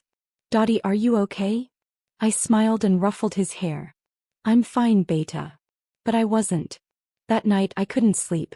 I lay in bed staring at the ceiling, listening to the sounds of the house. The hum of the refrigerator. The distant bark of a dog. The whisper of wind through the neem tree. I kept thinking about that conversation. About the way she looked at me. About the way my son didn't defend me. Didn't even look at me. And I realized something. She wasn't worried about me. He was worried about control. About authority. About who had power in this house. And she wanted to make sure it was her. Over the next few weeks I started noticing more. Little things. Big things. She had begun making decisions without consulting me. Decisions that affected the whole house. She changed the grocery supplier because she found one online that was cheaper. The vegetables were never as fresh. The rice wasn't the same quality. But she didn't ask. He just did it. She repainted the living room. My favorite soft yellow became a cold, modern gray. It looks more elegant, Ma. More sophisticated. Sophisticated. As if warmth was outdated. She even moved my late husband's photograph from the main wall to a small corner shelf in the hallway. Where no one would really see it. Where it would just fade into the background. When I asked why, she said, "It's just decor, Ma. Don't be so sentimental. We need to move forward, not live in the past." Sentimental. As if love was a weakness. As if remembering was a flaw. I tried talking to my son. I tried telling him how I felt. How small I was starting to feel in my own home. But he was always busy. Always distracted. Staring at his phone. Watching TV. Preparing for work. And when I did manage to get his attention, when I sat him down and said, "Beta, I need to talk to you," he'd listen for a minute. Maybe two. And then he'd say, "Mom, she's just trying to help. She's managing everything so you don't have to. Don't overthink it. Don't overthink it." That phrase became his shield. And her weapon. The mornings became quieter after that. Not peaceful. Just quiet. I still made tea. I still sat by the window. But I didn't hum anymore. I didn't smile at the newspaper boy. I didn't wave at Mrs. Iyer from next door. I just watched. And I noticed. I noticed how she had started sitting in my usual spot at the dining table. How she had rearranged the kitchen so that I couldn't find things easily anymore. How she had started answering phone calls meant for me. "Ma's resting," she'd say sweetly into the phone. "I'll let her know you called." But she never did. I'd find out days later that my friend Lakshmi had called. That my cousin had tried to reach me. That the temple committee had asked if I could help with the upcoming festival. "Oh, I forgot to tell you, Ma. Sorry. But it kept happening. One afternoon I was sitting in the veranda when I overheard her talking to someone on the phone. Her voice was low but I could still hear. Yes, finally getting some control over things here. No, she doesn't really do much anymore. I'm handling everything. The house, the finances, everything. It's better this way, trust me." She laughed. A light, easy laugh. As if managing me was just another task on her list. I sat very still. I didn't move. I didn't make a sound. I just listened. And I understood. This wasn't about helping. This was about taking over. Then one morning I woke up and looked out the window. The space under the neem tree was empty. My car was gone. For a moment I thought maybe I was still asleep. Maybe I was dreaming. I blinked. Looked again. Still empty. I got dressed quickly and went downstairs. She was in the kitchen humming a tune making breakfast. "Where's my car?" I asked. She didn't even turn around. "Oh, I sold it." The world stopped. I stood there frozen trying to process what she'd just said. "You've what?" "I sold it, Ma." She cracked an egg into the pan, still not looking at me. "The dealer came yesterday. He gave us a decent price. I already deposited the money into the account. We can use it for the new fridge we've been needing." My heart was pounding. I could feel it in my chest, in my throat, in my ears. "You sold my car?" "Without asking me." "Ma, we talked about this."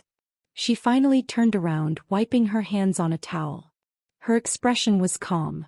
Too calm. "You didn't need it anymore. It was just sitting there. We didn't talk about anything. You mentioned it once and I said no." "Ma, you're being dramatic." She sighed like I was exhausting her. "It's done. There's no point making a scene now." A scene. She was treating me like a child throwing a tantrum over a toy. I heard footsteps behind me. My son walked in, adjusting his tie, ready for work. "Beta." My voice shook. "Did you know about this?" He hesitated, then nodded. "Mom, we needed the money. The car was just sitting there." "It wasn't just sitting there." My voice rose. I couldn't stop it. "It was mine. It was mine." He flinched. I took a breath, steadied myself. "How much did you sell it for?" I asked quietly. She waved her hand dismissively. 15,000. 15,000. That car was worth at least 60,000. Maybe 70. She had practically given it away. "You sold it for nothing," I whispered. "Ma, don't be dramatic. It was old. No one would pay more for a car like that." I stared at her. And for the first time I saw it clearly. She wasn't careless. She wasn't thoughtless. She was cruel. She knew exactly what she was doing. She wanted to strip me of the one thing that made me feel like I still mattered. Like I was still a person with choices. With freedom. And my son had let her. He stood there silent, looking at the floor. "Beta," I said softly. "Do you remember when we bought that car?" He looked up. "You were 10 years old. Your father and I had been saving for years. We took you to the showroom. You sat in the driver's seat and pretended to drive. You said, 'Papa, one day I'll drive you and Mama everywhere.'"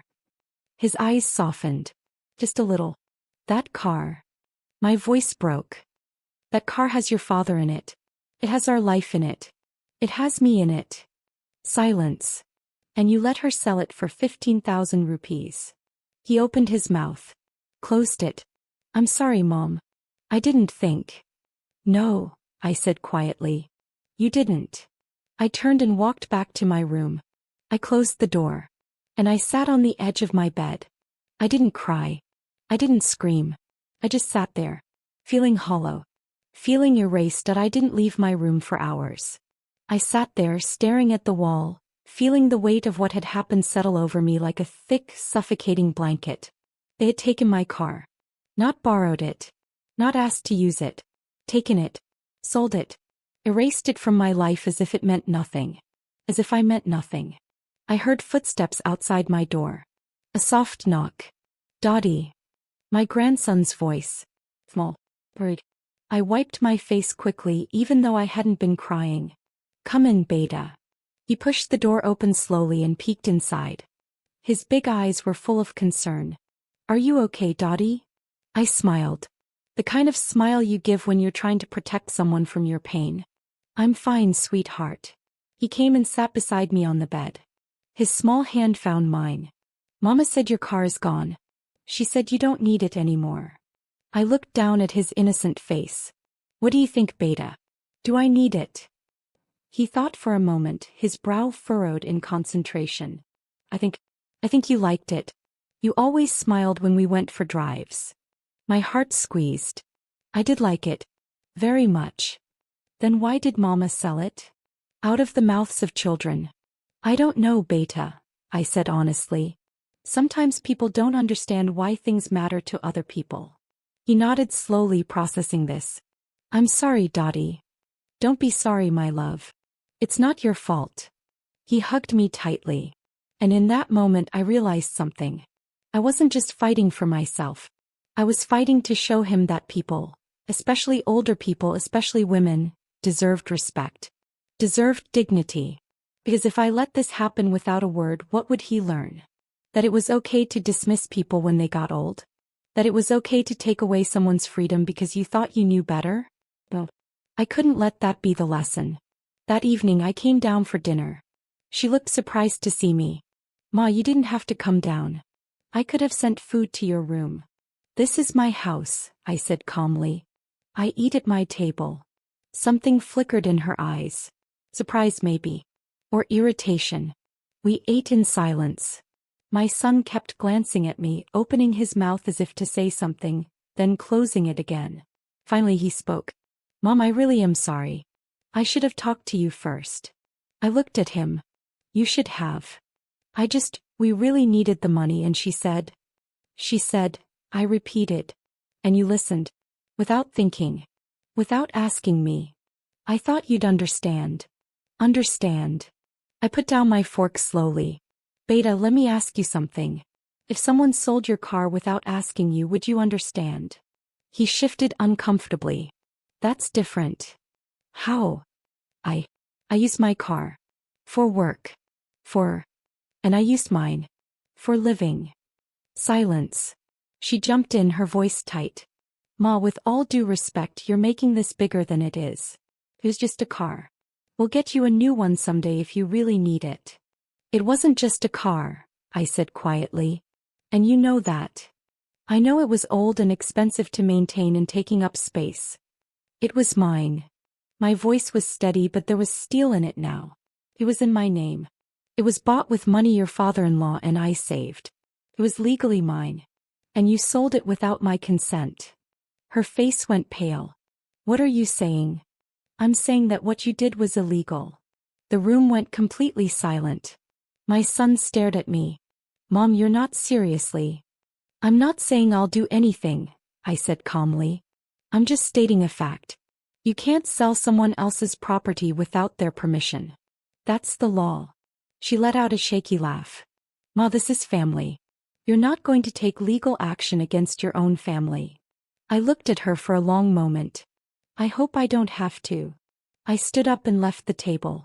Behind me I heard her voice, panicked now. She's bluffing. She wouldn't dare. But I heard the tremor in her words. She wasn't sure anymore. Good. That night I made a phone call. To a lawyer I knew from the temple community. Mr. Sharma. A kind man, older than me, semi-retired but still sharp. Namaste, Mr. Sharma. This is Kamala. I need some advice. Of course, Kamalaji. What's the matter? I explained the situation. Calmly. Puri. He listened without interrupting.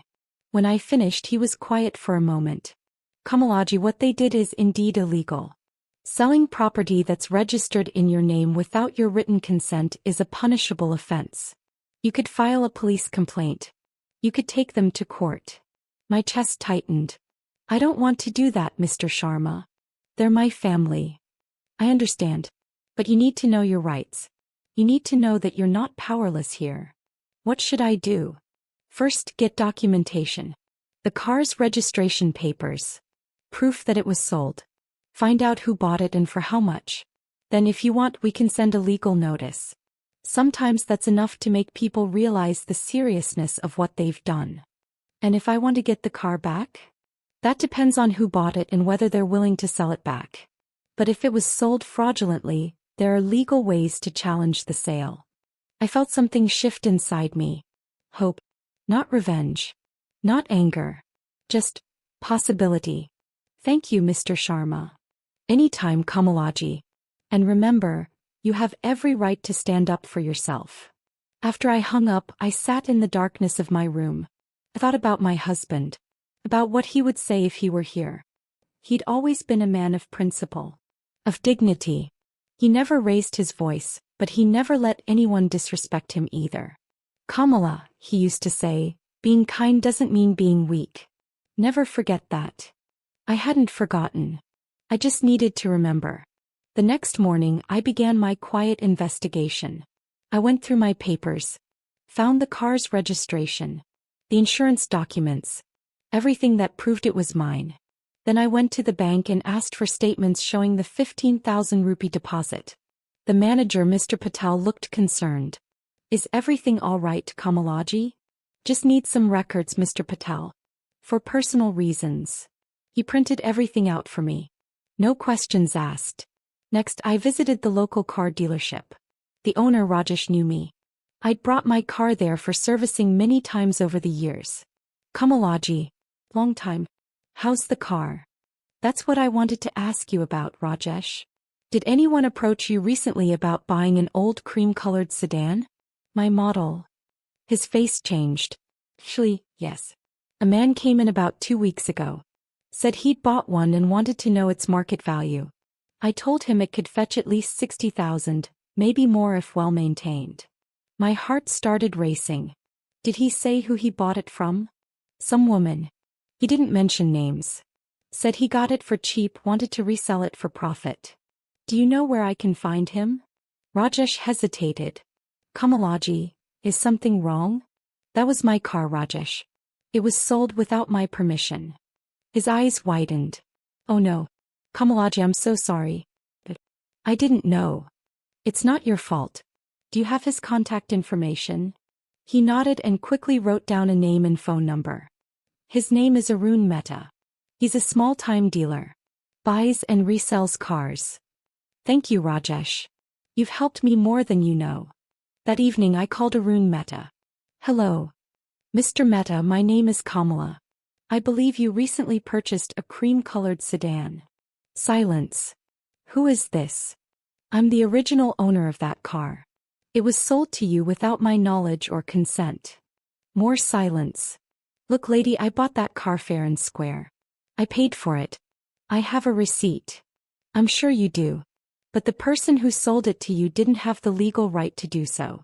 The car was registered in my name. I never signed any transfer documents. I could hear him breathing heavily on the other end. This isn't my problem. I'm not blaming you, Mr. Mehta. But I am informing you that the sale was fraudulent. If you'd like to avoid legal complications, I suggest we talk. I'm willing to buy the car back from you. At a fair price. I paid 15,000. I'll give you 25,000. Another pause. 30,000. And I keep whatever profit I make if I've already promised it to someone else. 27,000. Final offer. He thought about it. Fine. But I need to move it fast. I don't want trouble. Neither do I, Mr. Mehta. Neither do I. We arranged to meet the next day, but I didn't tell anyone in the house what I was doing. I moved through my days quietly. I cooked. I cleaned. I smiled at my grandson. But inside I was planning. Calculating. Preparing. She noticed the change in me. One morning she said, "Ma, you seem different." Different how? I don't know. Calmer maybe. I smiled. I'm just accepting things as they are. She looked relieved. I'm glad, Ma. I knew you'd come around. Change is hard, but it's for the best. Yes, I said softly. Change is hard. But I wasn't accepting anything. I was just choosing my battles carefully. The neighbors started noticing too. Mrs. Iyer stopped me one morning while I was walking to the market. Kamala, I heard about your car. I'm so sorry. Word had spread. Of course it had. In neighborhoods like ours, nothing stayed secret for long. Thank you, Mrs. Iyer. If you need anything, a ride anywhere, just let me know. I appreciate that. She lowered her voice. Between you and me, Kamala, what she did wasn't right. Everyone's talking about it. I felt a flicker of validation. People talk, I said diplomatically. Yes, but they're right this time. You've always been so kind, so respectful. You didn't deserve that. I squeezed her hand. Thank you for saying that. My friend Lakshmi called that afternoon. Kamala, I just heard. Why didn't you tell me? I didn't want to burden you. Burden me? Kamala, we've been friends for 30 years. Your burdens are my burdens. Her voice was fierce, protective. What are you going to do? I'm working on something. Good. Because that girl has no right. No right at all. Lakshmi. Don't defend her, Kamala. I know you. You're too kind. But kindness has limits. He was right. Kindness did have limits. And I'd reached mine. Meanwhile, she grew bolder. She started redecorating again. Brought in new furniture. Got rid of old curtains, old cushions, old photo frames. Ma, don't you think the house looks better now? More modern. It looks different, I said. Different is good. She invited her friends over one afternoon. I heard them laughing in the living room. Finally got rid of that old car, I heard her say. It was such an eyesore. Her friends murmured in agreement. And honestly, she wasn't even using it properly. Just sitting there taking up space. You did the right thing. I know. But she's been so dramatic about it. You'd think I sold her jewelry or something. They laughed. I stood in the hallway listening. And I felt something harden inside me. Not anger. Something colder. Resolve. My grandson came to me that night. Dottie, are you sad? Why do you ask, Beta?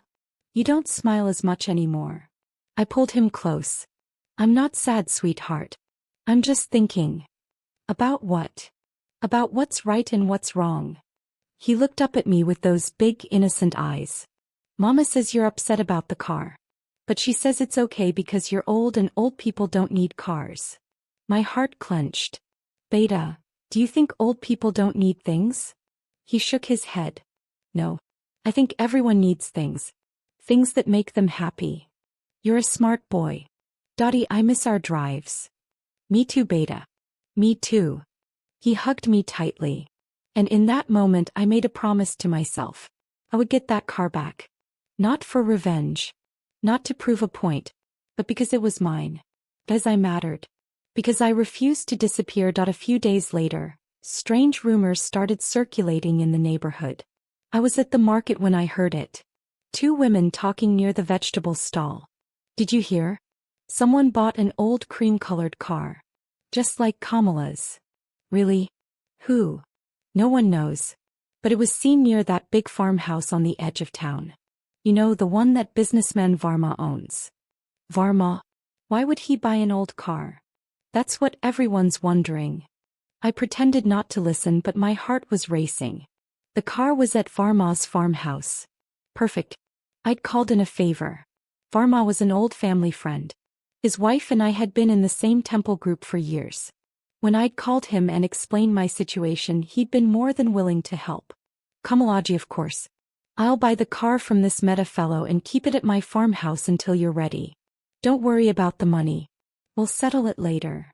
Thank you, Varma. I can't tell you how much this means. Kamalaji, you helped us when our daughter was getting married. You gave her your mother's jewelry without a second thought. This is nothing. That's how the car ended up at his farmhouse. Hidden. Safe. Waiting. The rumors reached my house by evening. He brought it up at dinner. Did you hear, Ma? Someone bought a car exactly like yours. Isn't that strange? I looked up calmly. Is it? Yes. Same model, same color. It's at Varma's place apparently. My son looked curious. Why would Varma buy an old car? He shrugged. Who knows? Rich people do strange things. I stayed quiet eating my food. But I could feel her watching me. Over the next few days she became increasingly suspicious. She'd catch me on the phone and ask who I was talking to. Just Lakshmi, Beta. You've been talking to her a lot lately. We're old friends. We talk. She'd see me going through papers and ask what I was looking for. Just organizing, Beta. Organizing what? Old documents. Bills. Things I've been putting off. She didn't believe me. I could see it in her eyes. But she couldn't prove anything. Then one afternoon my son received a phone call. I was in the kitchen when I heard him answer. Hello? Yes, this is he. What? A legal notice? From whom? My heart stopped. I hadn't sent any legal notice. But someone else had. He came into the kitchen, his face pale. Mom, did you contact a lawyer? I turned to face him. Why do you ask? Because I just got a call from someone claiming to be a legal consultant. They said there's been a complaint filed regarding the illegal sale of property. She rushed in. What? Who filed a complaint? They didn't say. They just said we'd be receiving formal notice within the week. Her face went white. This is your mother, isn't it? She's doing this. All eyes turned to me. I stood there calmly. I spoke to a lawyer, yes, to understand my rights. But I didn't file any complaint. Then who did? She demanded. I don't know. Maybe the dealer you sold the car to. Maybe someone else who noticed what happened. I'm not the only one who knows, Beta. The whole neighborhood knows. My son sank into a chair. This is getting out of hand.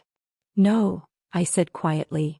This got out of hand when you sold my car without asking me. The tension in the house became unbearable. He stopped talking to me.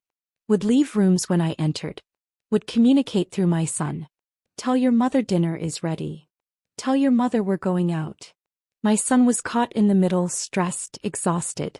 One night he came to my room. Mom, please. Can't we just move past this? Move past what, Beta? The fact that you betrayed my trust? That you let your wife steal from me? She didn't steal. What else would you call it? Taking something that doesn't belong to you. He rubbed his face tiredly. I don't know anymore. I just want peace in this house. So do I, Beta. But peace without respect isn't peace. It's just silence. He looked at me with sad, confused eyes. What do you want, Mom? I want my dignity back.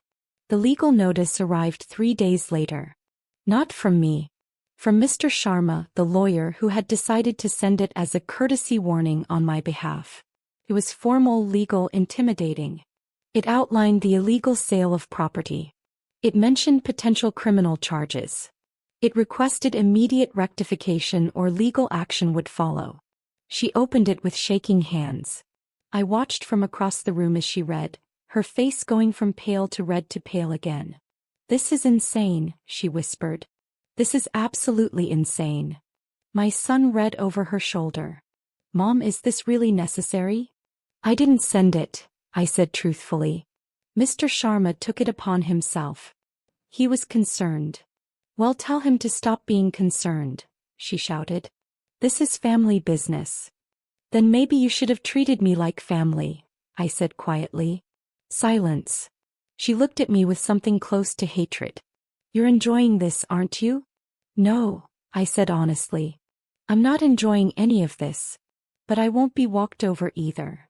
That night I received a call from Varma. Kamalaji, everything is ready. Whenever you want the car, just let me know. Thank you, Varma. I think it's time. I'll have it delivered tomorrow morning. Early, before anyone expects it. Perfect. I hung up and felt something I hadn't felt in weeks. Anticipation. I didn't sleep much that night. I lay in bed thinking about everything that had happened. Everything that was about to happen. Part of me felt guilty. But a stronger part of me felt right. I wasn't doing this to hurt anyone. I was doing this to remind them that I existed. That I mattered. That I was still here. The next morning I woke before dawn. I made my tea. I sat by the window. And I waited. Just as the sun began to rise, I heard it. The sound of an engine. Slow, familiar. I looked out. And there was my car. Parked under the neem tree. Exactly where it belonged. She came downstairs an hour later. I heard her footsteps. Heard her stop suddenly. Then a gasp. What the? I stayed in my room listening. She rushed to the window. My son came down alarmed. What's wrong? The car, she whispered.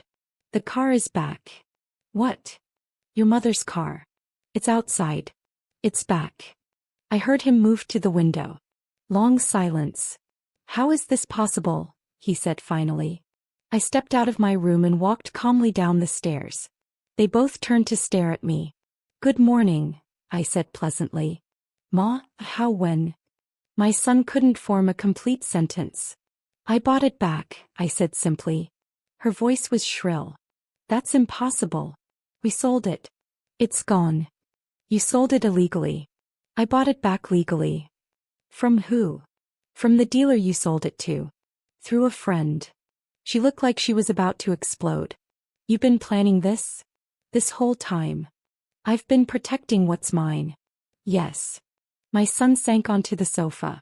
I don't understand. You said you didn't have money. I never said that. You assumed. There's a difference. She started pacing, furious. This is ridiculous. You can't just. I can, I said calmly. And I did. We'll sell it again. No, you won't. She stopped pacing and stared at me. Watch me. I pulled out a set of papers from my pocket. These are updated registration documents. With additional legal safeguards. No one can sell this car without my physical presence and signature, verified by a lawyer. Try to sell it and you'll be arrested for fraud. Her mouth fell open. My son looked stunned. Mom, when did you do all this?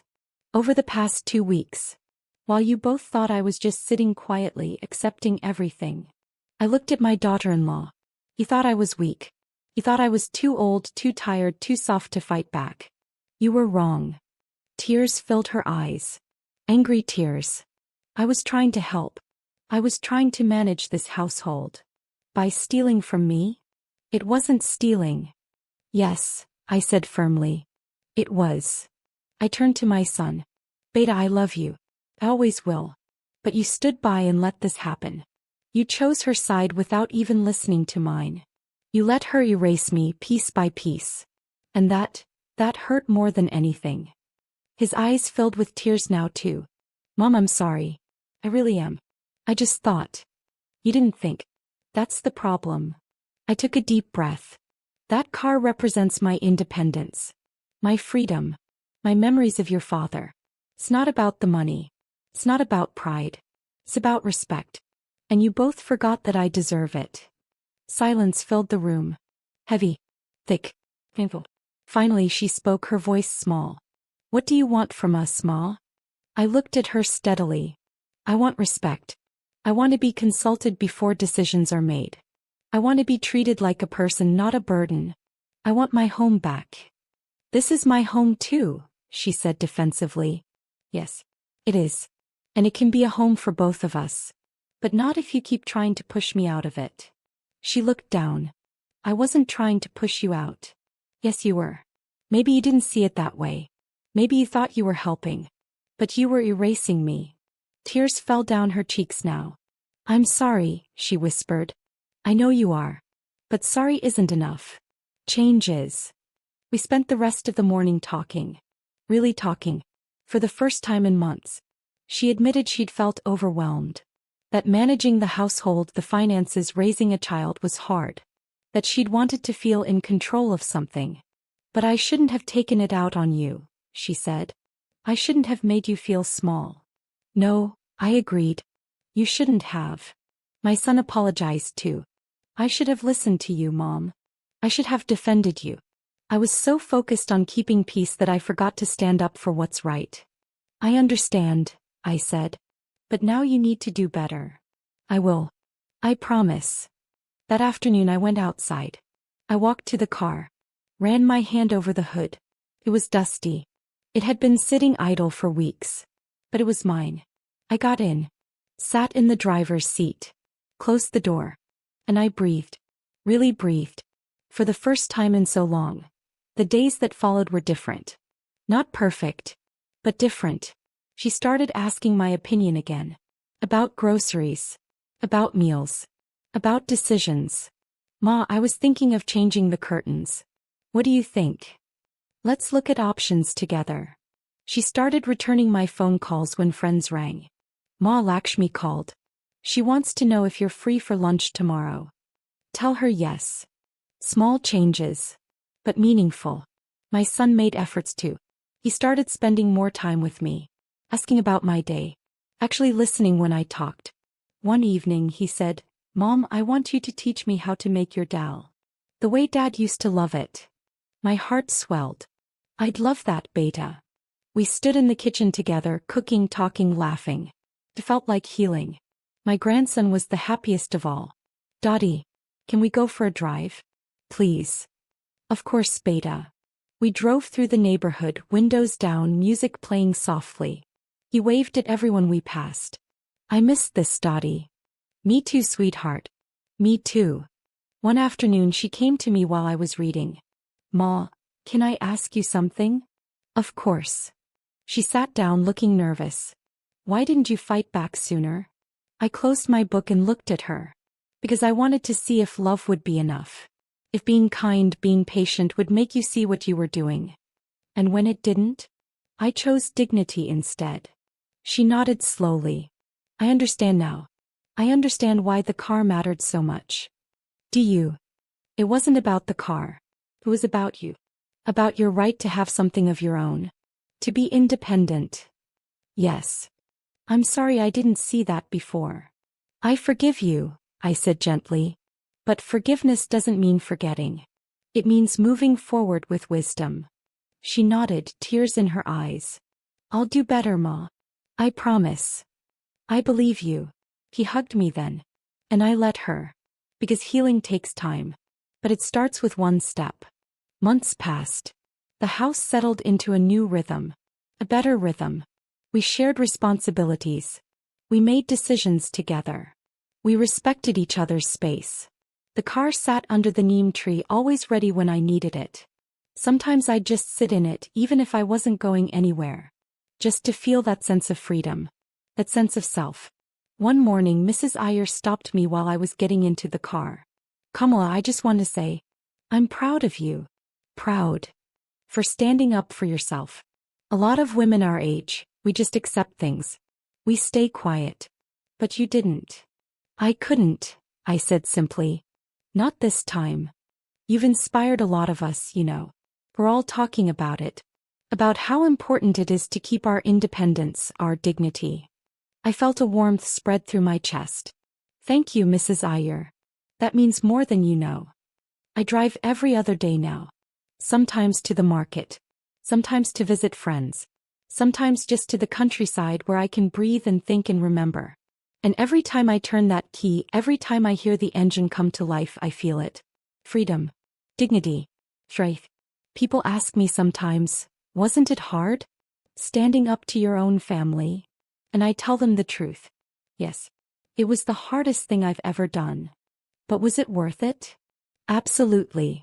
Because I learned something important through all of this. You can love people and still set boundaries. You can be kind and still be strong. You can forgive and still demand respect.